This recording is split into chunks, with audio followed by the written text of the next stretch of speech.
Welcome বন্ধুরা। আজকে আমি আপনাদের জন্য নিয়ে এসেছি একটি দরকারি টিপস।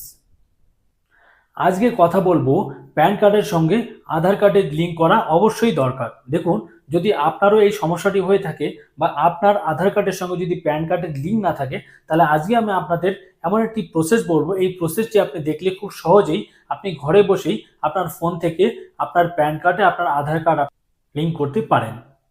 এই প্রসেসটি জানতে হলে ভিডিওটি পুরো দেখবেন এবং চলুন আমরা দেখে নিই এই প্রসেসটি। এই প্রসেসটি করার জন্য সবার প্রথমে আমাদের চলে আসতে হবে গুগল সার্চ বারে। গুগল সার্চ বারে আসার পরে আমাদের এখানে সার্চ করতে হবে ইনকাম ট্যাক্স। এই ইনকাম ট্যাক্স লিখে আপনাদের সার্চ করে দিতে হবে। যখন এখানে সার্চ হয়ে যাবে, সার্চ হওয়ার পর নতুন একটি পেজ এখানে ওপেন হয়ে যাবে।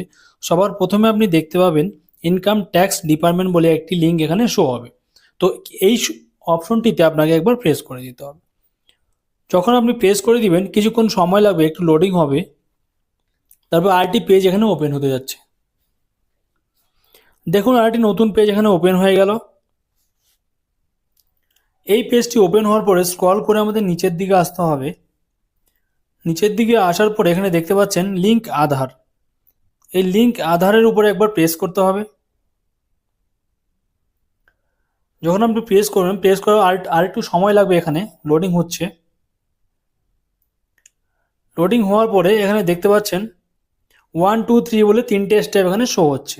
তো স্ক্রল করে আমাদের নিচের দিকে আসতে হবে। নিচের দিকে আসার পরে আপনার যে প্যান কার্ড নম্বরটি রয়েছে সেই প্যান কার্ড নম্বরটি এখানে ফিল করতে হবে। তারপরেই রয়েছে আধার কার্ড নম্বর। সেই আপনার আধার কার্ড নম্বরটি যেটি আপনি লিঙ্ক করতে যাচ্ছেন সেই আধার কার্ড নম্বরটি এখানে ফিল করবেন। এবং নিচে দেখতে পাচ্ছেন ভ্যালিড ডেট। এই ভ্যালিড ডেট অপশনটিতে আপনাকে প্রেস করতে হবে এবং আপনি দেখতে পাবেন আপনার যদি লিঙ্ক থাকে তো এখানে শো হয়ে যাবে। আর যদি লিঙ্ক না থাকে তাহলে একটি নতুন পেজ এখানে ওপেন হবে।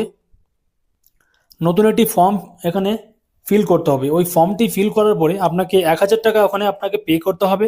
তারপরে আপনার লিঙ্কটি হয়ে যাবে। আশা করি এই ভিডিওটি আপনার উপকারে আসবে। আর যদি আপনার ভালো লাগে তাহলে অবশ্যই একটি লাইক এবং কমেন্ট করে যাবেন।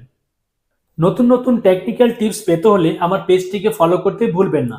আবারও নতুন ভিডিও নিয়ে হাজির হব।